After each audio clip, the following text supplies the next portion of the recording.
Alors, bon, on va changer de sujet, d'articulation. On va parler des chevilles. Donc, il y a beaucoup de douleurs de chevilles chroniques qui sont souvent négligées chez le footballeur par rapport aux problèmes de genoux ou de hanches.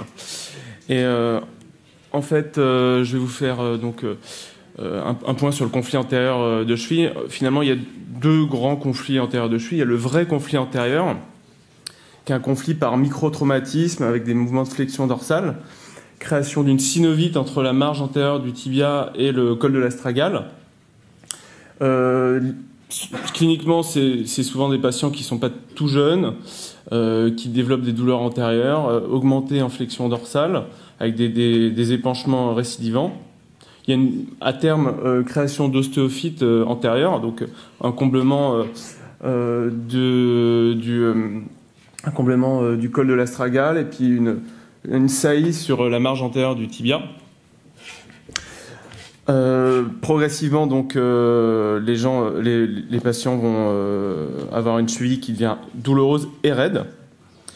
Il a été trouvé chez dans certaines études des morphologies comme à la hanche qui favoriseraient ce conflit avec un effet CAM, souvent chez des patients qui ont des pieds creux et un col de l'astragale peu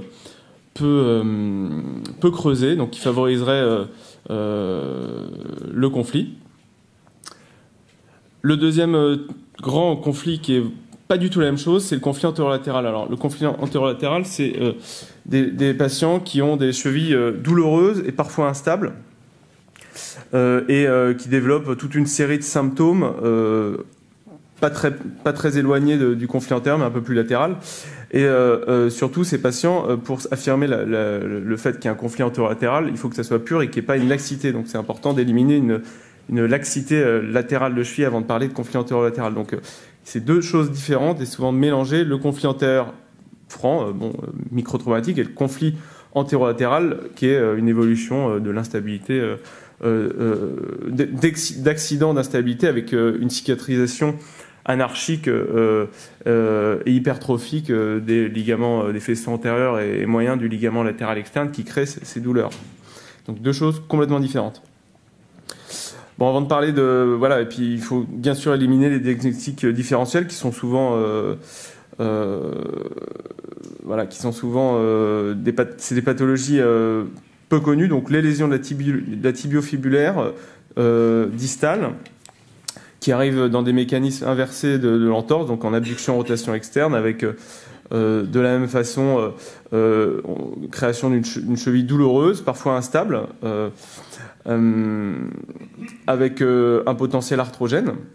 Les lésions de la soutalienne, de la même façon, au niveau radiographique, on n'y fait pas trop attention, et ça donne des chevilles douloureuses qui peuvent être instables et qui donnent des tableaux souvent des patients qui ont des douleurs sur terrain irrégulier. C'est facile de faire la part des choses avec des infiltrations test, une infiltration test de la soutalienne qui peut aider. Évidemment, la lésion ostéochondrale du dôme astragalien, qui peut être discrète, qui est responsable d'épisodes d'instabilité, de blocage. La présence de corps étrangers qui peut accompagner tous ces tableaux. Parce qu'on peut avoir un corps étranger sur un conflit antérieur qui casse un ostéophyte, un corps étranger sur l'ensemble de ces pathologies. Et enfin, les tendinopathies, parce que les tendinopathies, par exemple, du jambier antérieur peuvent mimer le problème, peuvent être favorisées aussi par des ostéophytes antérieurs. Et enfin, pas passer à côté d'une luxation des fibulaires. Le traitement médical il est important parce qu'il y a souvent beaucoup de pathologies intriquées dans ces chevilles. Et ce qu'il faut essayer, c'est d'arriver à la chirurgie ou à l'arthroscopie quand on a un tableau pur, comme dans toutes les pathologies. Donc il faut aller au bout de la rééducation, une rééducation proprioceptive, un bon traitement podologique qui peut permettre d'améliorer les choses, et faire des infiltrations. Il y a plein d'étages à la cheville, comme à l'épaule, il y a la sous-acromiale, l'intra-articulaire, l'acromioclaviculaire. C'est pareil, la cheville, on peut infiltrer la soutalienne, la tibiotalienne, les groupes tendineux, et on peut arriver à améliorer les gens avant d'arriver justement à l'option arthroscopique. Alors l'arthroscopie, il faut le faire, c'est comme... j'ai beaucoup écouté les topos d'Alexis et d'Idriss, il faut les opérer quand il y a un conflit pur, peu d'arthrose, et là on peut avoir des résultats qui sont corrects. C'est pareil à la cheville, c'est une chirurgie qui est moins qui est moins lourde quand même qu'une arthroscopie de hanche. La chirurgie arthroscopique donc de cheville se fait quasiment toujours en ambulatoire, avec 2 voies antéro-interne, antéro-externe. Il faut faire quand même attention de ne pas faire des petites plaies, des nerfs qui passent dans le coin, notamment le nerf musculo-cutané. Puis on a une bonne vue de la cheville. Alors ça, on a une bonne vue quand la cheville n'est pas trop abîmée, parce que sinon c'est beaucoup plus difficile. Et puis le but, c'est de faire le bilan. Déjà d'aller, souvent il n'y a pas besoin de distraction, d'aller voir le cartilage, le dôme talien et la surface tibiale distale pour faire le pronostic. Il ne faut pas qu'il y ait trop de lésions cartilageuses. Et puis après, on va chercher des corps étrangers, on retire les synovites et puis on pratique un émondage donc du dôme, de la marge antérieure du tibia et du col de l'astragale. Il faut savoir être très généreux dans le geste. Sinon, on est très déçu par ces radios, puis on a l'impression d'avoir pas fait grand-chose. Voilà. Les suites opératoires, souvent on protège l'appui 2 à 3 semaines. On fait une reprise progressive de la marche. Il faut prévenir que les gens on a une cheville qui est une grosse cheville pendant quelques semaines. Puis la reprise du sport, on va dire que j'ai lu un petit peu ce qui se dit là-dessus. Il n'y a pas vraiment de consensus sur les délais de reprise de sport.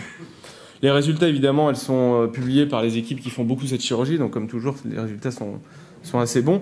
Il y a plus de, en gros, de 3/4 de bons résultats dans les séries, dont la série de Liu, c'est qu'il y avait beaucoup de travaillé sur le conflit antéro-latéral, et puis les séries d'arthroscope du sport pour le conflit antérieur.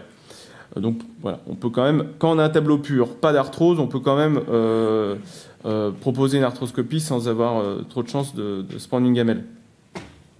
Bon, à retenir, c'est que finalement, il y a une symptomatologie commune dans toute cette pathologie, donc douleur, blocage, instabilité, et faut faire la part des choses. Faut bien connaître la liste des pathologies qui donnent ces symptômes pour arriver à un bon diagnostic, avoir le tableau le plus pur, je répète, pour proposer une arthroscopie avec des bons résultats.